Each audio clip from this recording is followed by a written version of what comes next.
Hello, ഇന്ന് നമ്മൾ mini വ്ളോഗിൻ്റെ day 5 ആട്ടോ. അപ്പോൾ നമ്മൾ അജ്മീരിൽ നിന്ന് ഡൽഹിയിലേക്ക് ട്രെയിൻ കയറി. എന്നിട്ട് നമ്മൾ അവിടുന്ന് രാത്രി പഞ്ചാബിലേക്ക് എയർ ബസ്സിലാണ് പോകുന്നത്. അപ്പോൾ നമ്മൾ ട്രെയിനിലെ കുഞ്ഞു കുഞ്ഞു വിശേഷങ്ങളും കാര്യങ്ങളൊക്കെ ആയിട്ടുള്ള ചെറിയൊരു വീഡിയോ. അവിടുന്ന് അജ്മീരിൽ നിന്ന് ഒരു 10:30-11 മണി സമയത്തായിരുന്നു ട്രെയിന്. അറിയില്ല, സമയം മറന്നുപോയി. കാരണം ഞാൻ നാട്ടിലെത്തിയിട്ടാണ് വീഡിയോ ഇടുന്നത്. കാരണം അവിടെ നെറ്റ്വർക്കിന് ഇഷ്യൂവും കാര്യങ്ങളൊക്കെ ഉണ്ടായിട്ട് അങ്ങനെ നമ്മൾ ഒരു 8:30 ആയിരുന്നു ഡൽഹിയിലെത്തി. പിന്നെ നമ്മളവിടെ റെയിൽവേ സ്റ്റേഷനിൽ തന്നെ ലഗേജും കാര്യങ്ങളൊക്കെ വെച്ച് നമ്മൾ ബസ് റെഡ് ഫോർട്ട് ഗേറ്റ് 2 അങ്ങനെ എന്തോ ആയിരുന്നു, അവിടേക്ക് വേണ്ടി നമ്മൾ നടക്കുകയാണ്. അങ്ങനെ നമ്മൾ ഭക്ഷണം ഞാൻ മാഗി കൈമൽ വാങ്ങിച്ചിട്ട് ബസ്സിൽ നിന്നാട്ടോ ഞാൻ കഴിച്ചത്.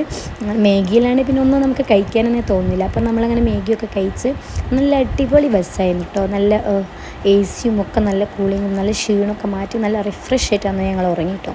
അപ്പോൾ ഇന്നത്തെ വീഡിയോ ഇത്രയേ ഉള്ളൂ. ഇനി നമ്മൾ രാവിലെ പഞ്ചാബിലെത്തിയിട്ടുള്ള ബാക്കി വീഡിയോ കാണാം. അപ്പോൾ ടാറ്റ ബൈ. വീഡിയോ ലൈക്ക് ചെയ്യാനും ഷെയർ ചെയ്യാനും സബ്സ്ക്രൈബ് ചെയ്യാനും മറക്കരുത്. ബൈ.